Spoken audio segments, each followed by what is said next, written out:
고린도전서 7장. 이제 여러분이 내게 보낸 편지에 사람이 결혼하지 않는 편이 더 낫다고 한 내용에 대해 말씀드리겠습니다. 음행이 성행하고 있으므로 남자마다 자기 아내를 두고 여자도 자기 남편을 두십시오. 남편은 아내에게 혼인의 의무를 다하고 아내도 남편에게 그렇게 하십시오. 아내가 자기 몸에 대한 권한을 행사하는 것이 아니라 남편이 하며, 남편도 자기 몸에 대해 권한을 행사하는 것이 아니라 아내가 합니다. 남편과 아내는 서로 합의하여 기도에 전념하기 위해 얼마 동안 떨어져 있는 경우를 제외하고는 서로 떨어져 지내지 마십시오. 잠시 떨어져 있는 경우라도 사탄이 여러분의 약함을 틈타 시험할지 모르니 그 후에는 다시 합치십시오. 이것은 내가 충고로 드리는 말씀이지 명령은 아닙니다. 나는 모든 사람이 나처럼 지내기를 바랍니다. 하지만 각 사람마다 하나님께 받은 은사가 달라서 어떤 사람은 이러하고 또 다른 사람은 저러합니다. 결혼하지 않은 사람들과 과부들에게 말합니다.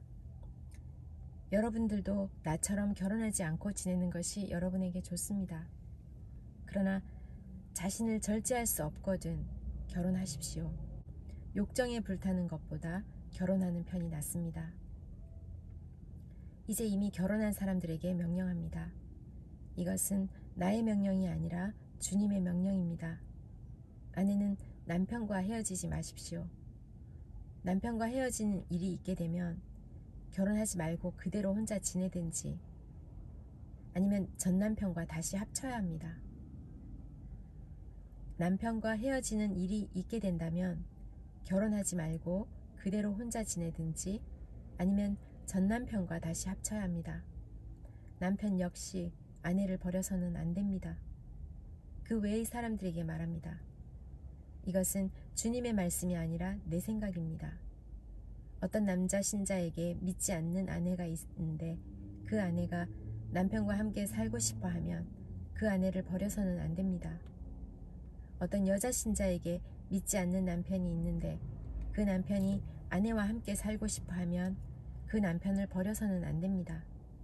그것은 믿지 않는 남편이 아내를 통해 거룩해지고 믿지 않는 아내가 남편을 통해 거룩해지기 때문입니다. 그렇지 못하다면 여러분의 자녀도 깨끗하지 못할 것입니다. 하지만 여러분이 보시다시피 여러분의 자녀는 거룩합니다. 그렇지만 만일 믿지 않는 남편이 헤어지려 하면 그렇게 하도록 하십시오. 믿는 남자나 여자나 그런 상황에서는 상대방에게 얽매일 필요가 없습니다. 하나님께서는 우리를 평화롭게 살게 하려고 부르셨습니다. 아내된 사람이여, 그대가 남편을 구원할지 어떻게 알겠습니까? 남편된 사람이여, 그대가 아내를 구원할지 어떻게 알겠습니까? 각 사람은 주님께서 각 사람에게 나눠주신 대로 그리고 하나님께서 부르신 위치를 그대로 유지하며 살아가십시오. 이것은 내가 모든 교회에 세워준 원칙입니다.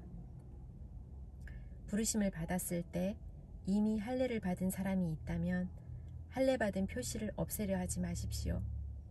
그러나 부르심을 받았을 때 할례를 받지 않은 사람이 있다면 할례를 받으려 하지 마십시오.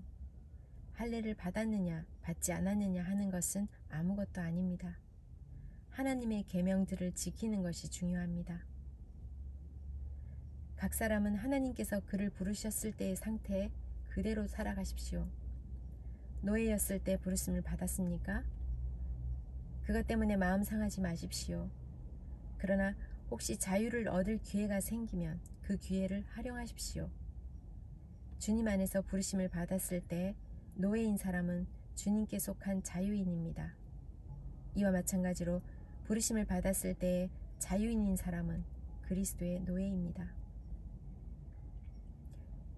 여러분은 값을 치르고 산 사람들입니다. 더 이상 사람들의 노예가 되지 마십시오. 성도 여러분, 여러분 각 사람은 부르심을 받은 위치에 그대로 머물러 계시면서 하나님께 책임을 다하기 바랍니다. 이제 여러분이 편지에 언급한 결혼하지 않은 처녀들에 관해 말하고자 합니다. 이 부분에 대해서는 특별히 주님으로부터 받은 명령은 없습니다. 하지만 나는 주님의 자비하심을 힘입어 믿을 만한 사람이 되어 의견을 제시하고자 합니다. 현재 겪고 있는 위치를 생각하면 결혼하지 않은 사람은 현재대로 지내는 것이 더 좋다고 생각합니다. 아내가 있는 사람이 있습니까? 아내와 헤어지려 하지 마십시오. 아내와 헤어졌습니까? 아내를 구하려고 하지 마십시오.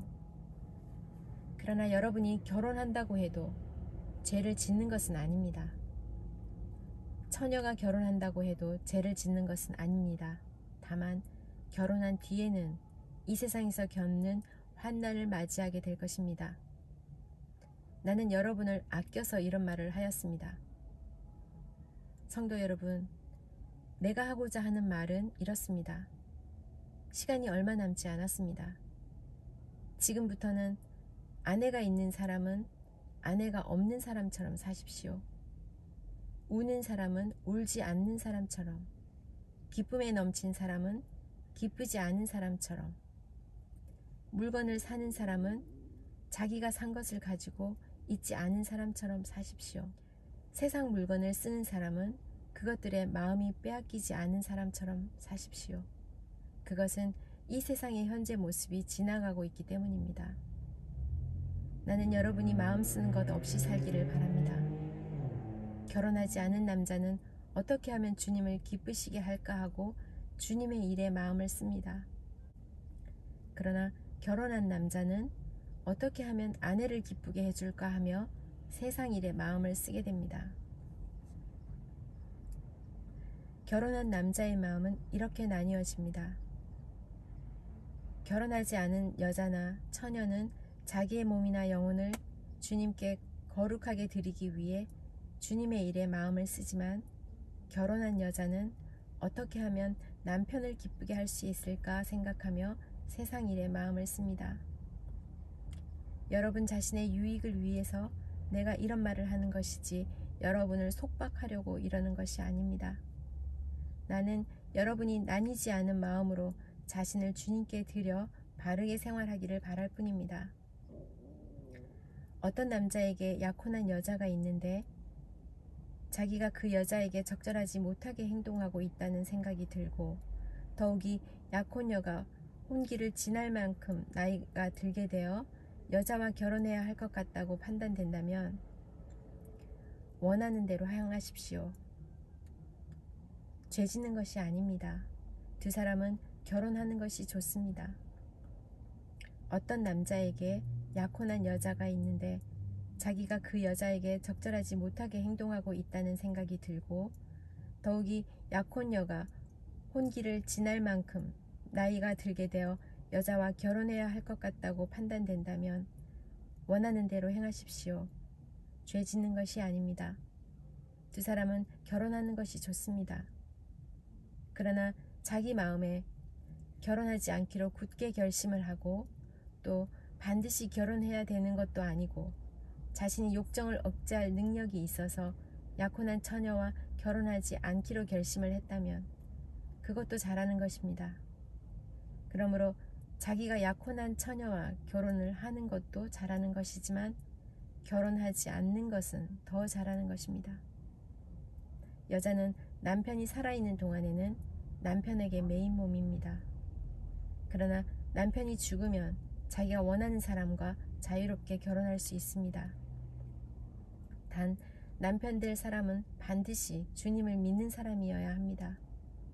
이것은 내 판단입니다만 그런 여자는 재혼하지 않고 혼자 지내는 것이 더 행복할 것입니다. 나에게도 하나님의 성령이 있다고 생각합니다. 고린도전서 8장. 이제 우상에게 제물로 바친 음식을 먹는 문제에 대해 말씀드리겠습니다. 여러분이 우리는 다 지식이 있다고 주장하는 것을 우리는 알고 있습니다. 그러나 지식은 교만하게 하고 사랑은 덕을 세운다는 사실입니다.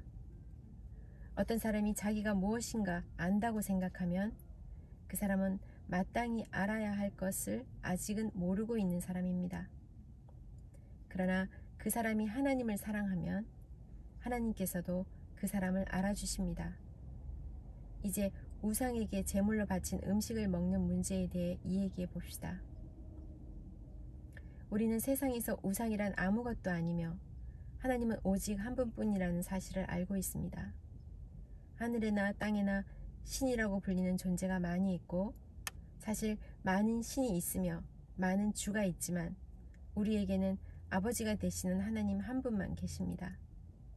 만물이 그분에게서 나왔고 우리는 그분을 위해 살고 있습니다. 또 주 예수 그리스도 한 분만 계십니다.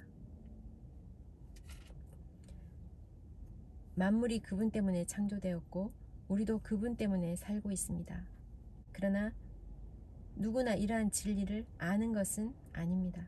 사람들 중에는 아직도 우상을 숭배하는 습관이 남아 있어서 우상에 바친 음식을 먹을 때 그것이 우상에 바친 음식이라고 생각하며 먹는 사람들이 있습니다.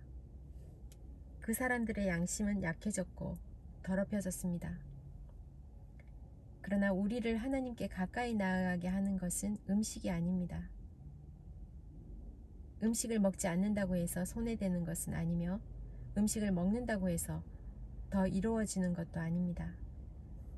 그렇지만 여러분에게 있는 자유를 행사할 때 그것이 믿음이 약한 성도에게 걸림돌이 되지 않도록 주의하십시오. 지식이 있다는 여러분이 우상의 신전에서 음식을 먹고 있는 것을 믿음이 약한 성도가 본다면 그가 용기를 얻어 그 사람처럼 우상의 제물로 바친 음식을 먹지 않겠습니까? 이렇게 되면 믿음이 약한 성도는 여러분의 지식 때문에 망하게 되는 것입니다. 그리스도께서는 바로 그 성도를 위해 죽으셨습니다. 이런 식으로 여러분의 동료 성도들에게 죄를 짓고 그들의 약한 양심에 상처를 준다면 여러분은 그리스도께 죄를 짓는 것입니다.